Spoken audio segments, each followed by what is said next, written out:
my thoughts on Kiko Barzaga.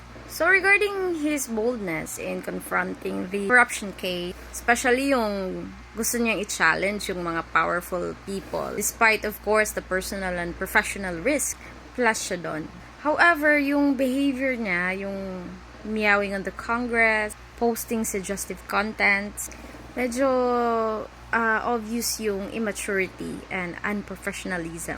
Actually, maganda naman yung fresh perspective na pinapakita niya sa Congress. And yung youthful energy niya, kailangan na kailangan dun sa Congress. However, leader kasi siya. And when it comes to leader, the leadership perspective also demands self-restraint, respect, and responsibility. Kasi nakikita siya ng tao at ginagawa silang role model bilang isang leader.